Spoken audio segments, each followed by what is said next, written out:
How you doing, guys? Happy Monday. Hope you made it through. I don't know about you, but that felt like one of the longest trading days ever.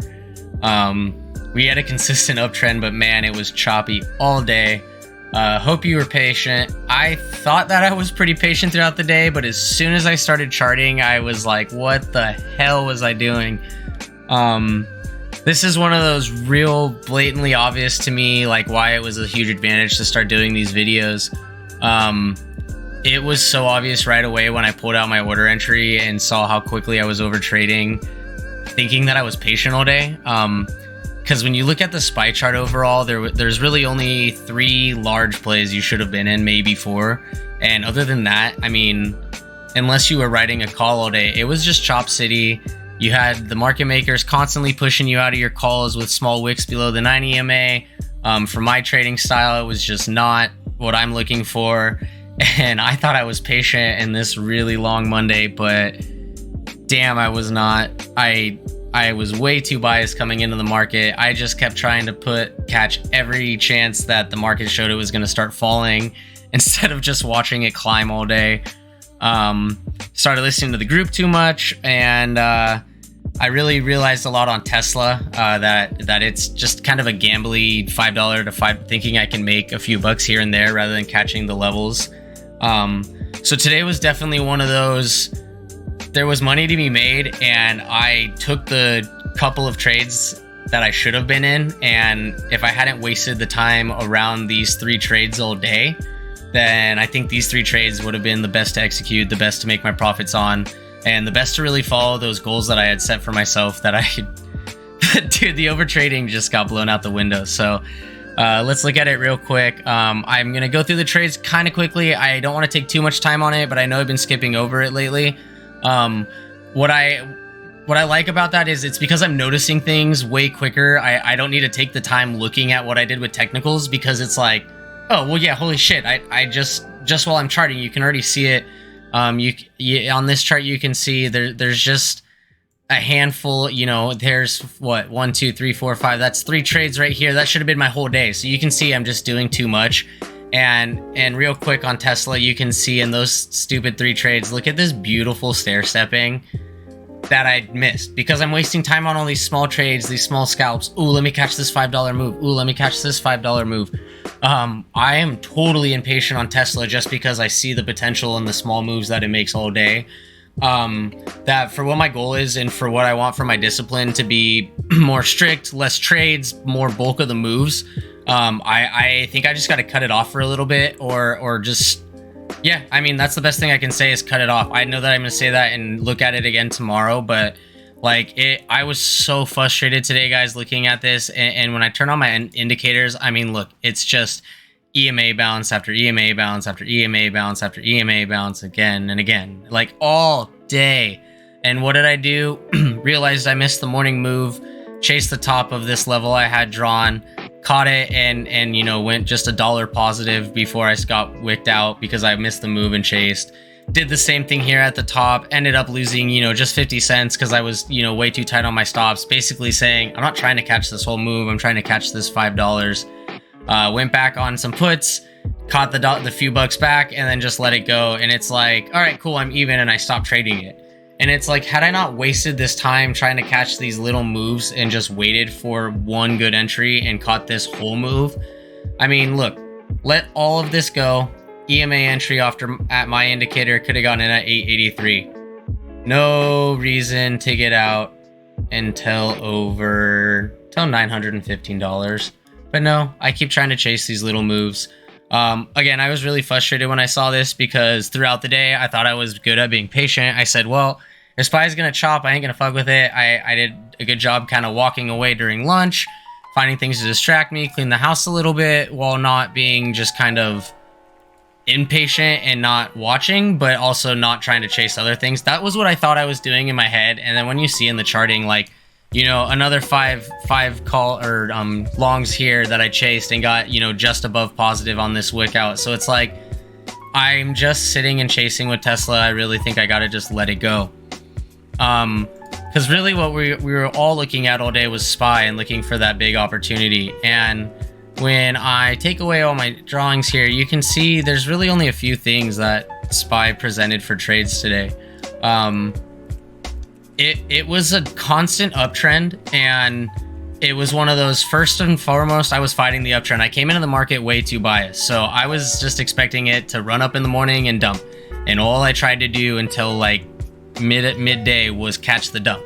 Didn't try to go with the market, didn't try to read technicals, just tried to say, okay, here it comes, it's dumping, it's indicating a dump, and just try to catch that. If you look at this chart today, there's 3, maybe 4 plays that were actually worthwhile. So you have your opening play, you get a large wick down and then a confirmation above, and you could have let it run.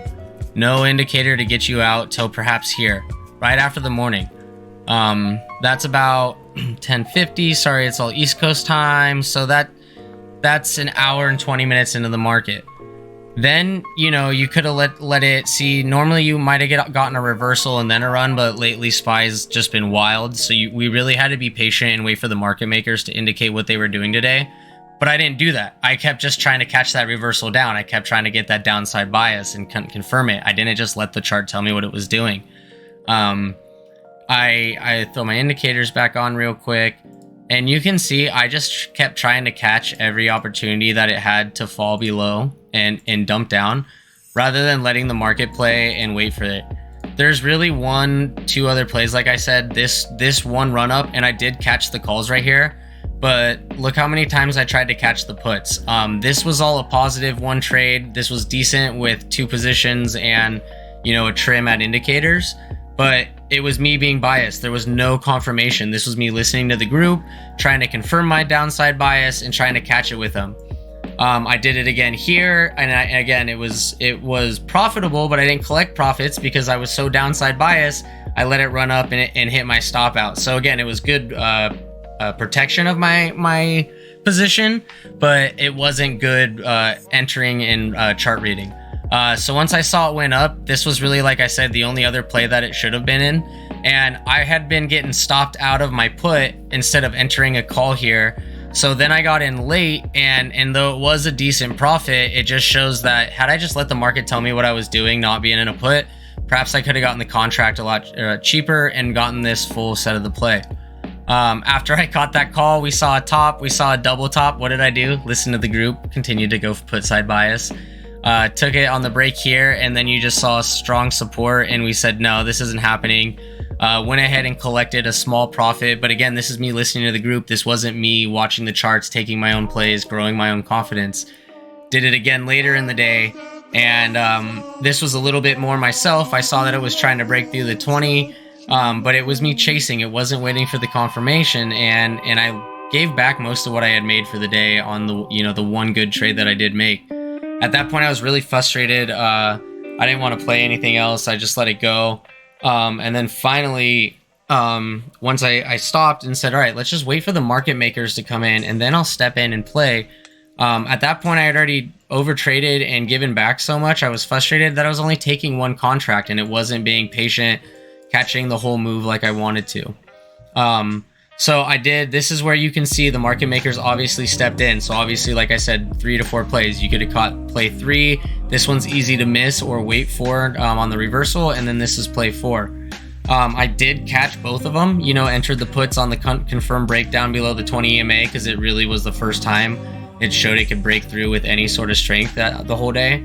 And then did a good job riding it down through the 50. Once I hit the 50, I put my stop there and let it ride all the way down. I did get wicked out. So the only thing I really need to note is that I could have put my stop or just taken the limit order, because we did see the bottom here and I was getting greedy. I was hoping it would run all the way down to VWAP or the 200 EMA. But this also counts towards, well, if I hadn't traded all that bullcrap chop all day, perhaps I would have positioned this how I wanted to, with 3 to 5 contracts, not 1, or at least 2 like I had been doing better about, so I could trim and let ride. Instead, I was stuck with the 1 contract, got stopped out, I couldn't play, and me being greedy didn't let me play that the best way I could have. So then, sure enough, went the same thing, tried to catch the flip side, and didn't wait for confirmation. So this is just me being impatient, realizing I had waited all day for this, and I thought I was a hell of a lot more patient than I was before I finally actually caught it. And I did catch the calls on the way up. sold out this wick, caught my contract. It was a decent stop out because I was trying to stay in the play all day, but for my rules, I was trying not to lose more than 10%, so I put the stop at 10% once we got it and showed a good push above it. Yes. And I just got wicked out there, so it was a decent technical, but I did miss the whole play. Again, I just attribute that to not sitting and waiting and putting my money and my execution into these 3 plays with the actual movement, and it was me just wasting my time all day playing the chop and trading with retail. And that's really what I saw at the end of the day, and we talked about it during the day. One of us said it, a few of us said it during the day, was, oh yeah, they're just chopping retail out all day. You can see it because it's a clear uptrend, but you can see these candles just constantly kick below the 90 EMA, constantly kicking you out of all the calls. So that being said, as soon as I saw my charting today and I saw all my trade reviews, and I was like, holy shit, I thought I was patient. I was not patient at all. I was just over trading all day, and I'm like, well, I'm the retail that we were talking about getting caught out of it all day, and you don't even realize it when you're making small gains back and forth. But when you're making that 1 or 2 big plays, you realize that. So that being said, I came up with a little bit of a different strategy I want to go for. One of them has to do with cutting out the Tesla gambling, because if I'm not, that was such beautiful stair stepping. If I didn't catch any of that bulk, what am I trading it for? That's just me playing hotkeys, chasing gambling. So I think I'm gonna have to cut out Tesla for it now. As far as the 3 specific plays go, it's really about realizing, well, 90% of the people in the market lose. And why are they losing? Well, because they're trading most of the day with retail. And the retail is there to lose. That's what the market wants. So let's think about it. Market makers are there right on the open. They set you up to do what they want through lunch and through midday. And then they try to fake you out and send you wherever they want at the end of the day. So that literally is the 3 setups for my 3 plays. Is let's not wait for the retail to move it. Let's just play the 3 plays the market makers are playing and catch that tailwind. That's all we need to do. That's the whole point of the game. The casino has the advantage. Let's ride it with them. So it plays into 3 plays that I want to try and break down and stick to tomorrow. First is the opening play. Normally I like to watch the 3-minute chart on SPY. In the first 3 minutes, you get very volatile. You're going to see a very hard push in one direction or the other, but usually in the second 3-minute candle, you get a hard reversal. That one is the one where I would like to wait for confirmation and then take entry on the second 3-minute candle. The goal is to go in with 2 to 3 contracts minimum to start. Wait for confirmation after your first 3-minute candle. I will say on the second 3-minute candle, if I get continuation, sometimes it takes 2. I will wait and ride that one out. If the second candle continues, I will wait for a confirmation on the third. If you see the reversal immediately on that second candle, then I'll ride it upon confirmation. The goal for this is to be out of that play within the first about hour of the market. Generally, you can see when the top or the reversal starting to come in, right on that 90 EMA, and you'll get an opening dump or pump, reversal of that, and then you let that one ride for about an hour or so. SPY's pretty consistent with it. The timing of it is off, but it generally will move this direction for about 45 minutes an hour. My rule is to try to cut that play within that, again, around that first, we'll say, hour and a half of the day. And from then we look at the second play as a new trade. The second trade is this. Now this is what, today was tricky because normally, like I said, this is where it reverses, and I was put bias today. So I really have to see a true confirmation of this reversal. The goal for this play is to take 2 contracts. It's a little bit smaller size, but enough to control it, and let that one ride through the day. That one is the one that'll help me move with confidence because you really get a lot of chop back and forth with retail. But if you take it in the right direction, it's also a good opportunity to start learning perhaps to take credit spreads. And I think limiting to these 3 plays, we'll learn what the best way to approach it is wait. And that is a new second trade. Look at where the direction of the day is after that. Because after that first 45 minutes, hour, is when you really see market makers in the market. And then finally, and this can be a single or double play, but you really have to be careful, is the end of day movement. Generally, you can tell by the movement all day which way the market wants to move it. you'll say, oh, we've run all day, it's too much, it needs to dump, and you can catch that. And that's what we did today. Now it reversed, and you can go off timing of the day for that. But again, that opening play, that middle play, and then end of day play, if I can go consistently 3 contracts on the open, 2 in the middle of the day, and 3 at the end, it'll force me to take only 3 trades. It'll kick me out of all that Tesla gambling I'm doing, and I really think it'll help me hit those goals. So again, I really just tomorrow I want to spend the day trading with the market makers, not with retail. So we'll try to stick to those 3 specific plays. Try to cut out the Tesla gambling. I really got to force myself to stop listening to the chat during midday movements and take that position at the midday entry as my position. And then let's try to keep increasing that confidence, have no hesitation, and then be transparent with my results. I'll show that real quick today. I do want to kind of start tomorrow because tomorrow is a nice fresh start of the month. We ended the day up $71. It should have been a lot more had I just stuck to those 3 SPY trades at the morning and then those 2 at the end of the day. So that's where we're going to start tomorrow. It'll be fresh. That'll be the number. I'm going to try to be transparent with this. And again, I'm sorry this video is a little longer. I just wanted to break down that one trade because I saw it so obviously when I went through my review. But yeah, we'll try to keep these videos quick, keep them transparent, and stick to those goals tomorrow and limit that over trading, guys. Hope we all had a great January. I think most of us made a lot of money.